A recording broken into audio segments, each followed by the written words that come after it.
नमस्कार, radio money 9 पर आप सुन रहे हैं कंपनी नामा। मैं हूं दिव्या। LIC को किस बड़ी कंपनी में मिली हिस्सेदारी, ग्लेनमार्क पर कितना लगा जुर्माना और एरोफ्लेक्स इंडस्ट्रीज की IPO को कैसा मिला रिस्पॉन्स, बताएंगे आपको। और इसके अलावा भी होंगी कॉर्पोरेट जगत से जुड़ी दिन भर की बड़ी खबरें। तो शुरू करते हैं कंपनी नामा का सफर। नेशनल स्टॉक एक्सचेंज के सूचकांक निफ्टी और BSE सेंसेक्स से जियो फाइनेंशियल के शेयर को बाहर करने की कवायद 29 अगस्त तक के लिए टाल दी गई है। रिलायंस इंडस्ट्रीज से अलग होकर बनी इस कंपनी के शेयर सोमवार को ही लिस्ट हुए हैं, लेकिन इसमें लगातार 2 दिन से निचला सर्किट लग रहा है। पहले इसे 24 अगस्त से निफ्टी और सेंसेक्स से बाहर करने की बात तय थी, लेकिन अब ये 29 अगस्त से लागू होगा। Life insurance corporation of India यानी LIC को जियो फाइनेंशियल सर्विसेज में 6.66% हिस्सेदारी मिली है। LIC ने यह हिस्सेदारी डीमर्जर प्रक्रिया के जरिए हासिल की है। रिलायंस इंडस्ट्रीज से डीमर्जर होकर अलग हुई कंपनी जियो फाइनेंशियल सर्विसेज की सोमवार को ही शेयर बाजार में लिस्टिंग हुई। बहुराष्ट्रीय दवा कंपनी ग्लेनमार्क फार्मास्यूटिकल्स ने दवा कीमतों की ओवर प्राइसिंग के एक मामले में अमेरिका के जस्टिस विभाग से जुड़े एंट्री ट्रस्ट डिवीजन से सेटलमेंट कर लिया है। इसके तहत कंपनी को $3 करोड़ का जुर्माना देना होगा।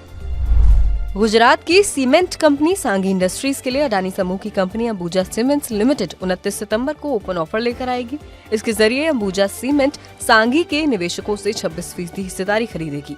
इसके लिए वो प्रति शेयर ₹114.22 चुकाएगी। टाटा कैपिटल ने क्रिकेटर शुभमन गिल को अपना ब्रांड एम्बेसडर बनाया। टाटा समूह की ये कंपनी जल्द ही शुभमन गिल को लेकर मल्टीमीडिया अभियान चलाएगी।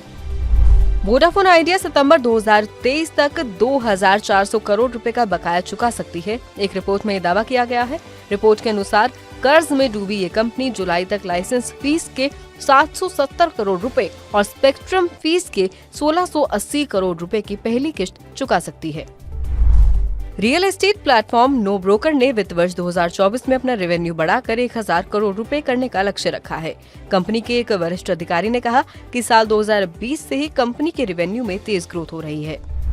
लॉजिस्टिक्स सर्विसेज स्टार्टअप पोर्टर का मौजूदा वित्त वर्ष में कारोबार 60% बढ़कर 3,000 करोड़ रुपए तक पहुंच जाने की उम्मीद है। कंपनी दिसंबर 2024 तक कामकाजी मुनाफे में आने की उम्मीद कर रही है। Multi speciality hospital chain Jupiter lifeline hospitals को IPO लाने के लिए सेबी से मंजूरी मिल गई है। कंपनी करीब 16,70,000 शेयर जारी करेगी और प्रति शेयर कीमत ₹735 होगी।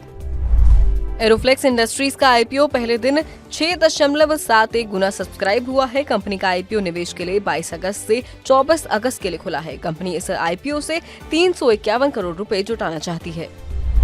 पिरामिड टेक्नोप्लास्ट का IPO तीसरे और अंतिम दिन 18.29 गुना सब्सक्राइब हुआ है। ये रिटेल कैटेगरी में 14.72 गुना और QIB कैटेगरी में 9.94 गुना सब्सक्राइब हुआ। कंपनी का इस IPO के जरिए 153 करोड़ रुपए जुटाने का प्लान है। अडानी समूह की कंपनी महान एनर्जिन से करीब 4,000 करोड़ के ऑर्डर मिलने की खबर से भारत हेवी इलेक्ट्रिकल्स लिमिटेड यानी भेल के शेयरों में पिछले 2 दिन से उछाल दिख रहा है। मंगलवार को भेल के शेयर कारोबार के दौरान 10% से ज्यादा उछलकर 52 हफ्ते की ऊंचाई ₹112.75 तक पहुंच गए। कारोबार के अंत में ये करीब 10% की तेजी के साथ ₹111.05 पर बंद हुए। अदानी पावर के शेयरों में मंगलवार को 7% की उछाल देखी गई। दिन में कारोबार के दौरान ये करीब 7% की उछाल के साथ ₹350 पर पहुंच गया। कारोबार के अंत में ये करीब 0.75% की तेजी के साथ ₹347.40 पर बंद हुआ। शॉर्ट टर्म के सेंटीमेंट में सुधार से अडानी ग्रुप के शेयरों में मजबूती दिख रही है। आप सुन रहे थे रेडियो मनी 9 पर कंपनी नामा। मैं हूँ दिव्या। बाकी कॉर्पोरेट जगत की खबरों से जुड़े रहने के लिए सुनते रहिए रेडियो मनी 9।